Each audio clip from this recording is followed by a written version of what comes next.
Well, hello. Thank you for watching this video. This video is a result of our annual client meeting and some of the technical discussion that we had. And this is really one of two videos. One has to do with the bounty clause, and this one has to do with the Clayton election. Now, they're both together. They're both kind of a couple of, they're coupled together because they both talk about the same problem, which is how we balance estate tax with capital gains tax. So let me sort of explain. The Clayton election is actually an option that's somewhat different from the bounty clause. The bounty clause allows assets to be included in the estate of the second spouse to die, even if the assets are in the family trust. And the Clayton election deals with the capital gains problem in a completely different way. So let's talk about some key concepts. The first key concept, of course, is the step up in capital gain basis at death. Everybody who, when you die, the value of the assets included in your taxable estate for federal estate tax purposes is upgraded so that, let's say that you bought a house in 1965 for $20,000, and now it's worth $600,000. If you die, the basis in the house is now $600,000, whereas before you died, the basis in the house was $20,000. So you get a step up in basis when you die. And the reason for that is because your estate is theoretically subject to federal estate tax, which actually is a higher tax than the capital gains tax. So the reason for the step up is because there's an estate tax. So the second concept is the marital deduction, and the third is portability. So let's take a look at the typical traditional tax planning when typically two spouses have separate revocable living trust. When the first spouse dies, their trust divides into two different trusts, the marital trust and the family trust, sometimes referred to the A trust and the B trust. And in this picture, you see the surviving spouse's revocable living trust also exists. So after the death of the first spouse, there's typically, potentially, three different trusts: the surviving spouse's revocable living trust, the marital trust, and the family trust. Now, the marital trust typically consists of the first $5 million, and that amount is indexed. That's the federal exemption amount. And the marital trust consists of everything else, so that when the first spouse dies, there's no estate tax. There's no estate tax because using the federal exemption under the B trust for the family trust, we're paying the tax on anything that goes into the family trust up to $5 million, and that's indexed. This year it's $5,490,000. And then everything else over that amount goes into the marital trust, and we get the marital deduction. That's the typical tax planning strategy. So what is the unlimited marital deduction? That includes property included in the estate of the surviving spouse. So if the property passes outright to the surviving spouse, then it's included. Property passing in trust for the surviving spouse is also included as long as the spouse receives all the income in that trust, and the spouse is the only beneficiary. The spouse also has to have the ability to require the trustee to invest in income-producing assets. So there's a special kind of marital deduction trust called the QTIP trust, or Qualified Terminable Interest Property Trust. And under that kind of a trust, the spouse could have the full use of the principal for health, education, maintenance, for example. They can have unlimited control on the value of the property at death using a limited power of appointment. And then the QTIP treatment has to be elected on the estate tax return of the surviving spouse. Property in the marital trust under a QTIP election that is not elected to be treated as QTIP property is subject to estate tax. So the QTIP election allows us to toggle between taxable treatment for marital trust property and non-taxable treatment for marital trust property when the first spouse dies. So if when the first spouse dies, the marital trust, the executor or the trustee elects to treat the Q-tip trust or the marital trust as qualified terminable interest property, it qualifies for the marital deduction. If the trustee chooses not to elect Q-tip treatment, it's subject to estate tax. So, and then of course we have the basis step up. So capital gains basis on the property is included in the decedent's estate. If it's included in the first spouse's death, at the first spouse's estate at death, then its value is updated, is stepped up to the value on the date of the death of the first spouse to die. But when the first spouse, after the death of the second spouse, when the family trust terminates, there isn't any step up in basis because the property in the family trust is not included in the estate of the surviving spouse. But if the marital trust is included in the estate of the second spouse, and anything in the marital trust gets a step up in basis. So that's the two basic issues relating to the Clayton election. If property is included in the family trust, on the death of the second spouse, there is no step up in basis because it's not included in his or her estate. But any property included in the marital trust on the death of the second spouse is stepped up in basis. So you can see that if we have a Q-tip trust where the trustee of the first spouse's trust elected to treat it as Q-tip property, then on the death of the second spouse, there will be a step up in basis. And you may recall we used to refer to this as a kind of a toggle trust. Massachusetts allows us to choose not to treat Q-tip property as marital deduction property, even if we choose to treat it as marital deduction property for federal purposes, and also vice versa. If we choose not to treat it as marital deduction property for federal purposes, we can still decide to choose marital deduction treatment for Q-tip property for the Massachusetts estate tax return. And that's important because the federal exemption is over $5 million and the Massachusetts exemption is only $1 million. So anything between that $1 and $5 million, or that $5,490,000 this year, we would typically, if we were going to have everything in the family trust, choose to treat the rest of that over the $1 million as Q-tip property if we could. So here we have the typical situation when the first spouse dies, we have a family trust. But when the second spouse dies, there's no step up in basis on the death of the second spouse on the family trust property, but any property in the marital trust, and that includes Q-tip property if we've elected marital deduction treatment. Anything in the marital trust will get a step up in basis on the death of the second spouse because it's included in his or her estate. Now, the final concept that we need to be aware of is something called portability. Now, the current federal exemption amount per spouse is $5,490,000, and if we added them both together, they would add up to $10,980,000. That's a lot.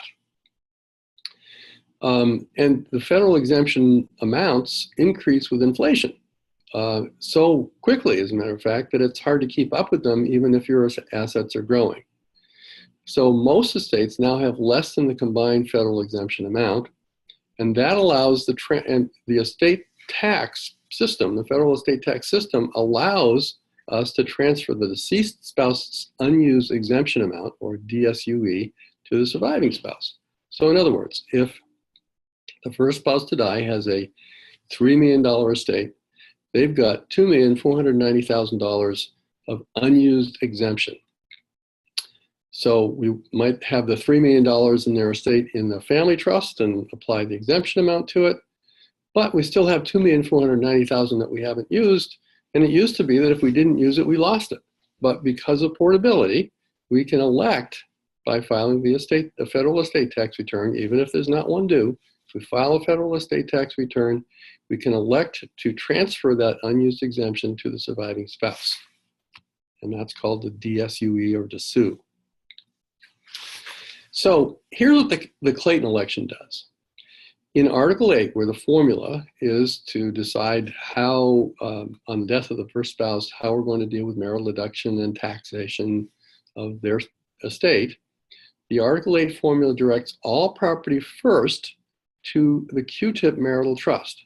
And in most of our estate plans, the marital trust can be elected to be treated as qualified terminable interest property or not. So the trustee on the death of the first spouse can choose Q-tip treatment or not, and elect to treat it as marital deduction property or not.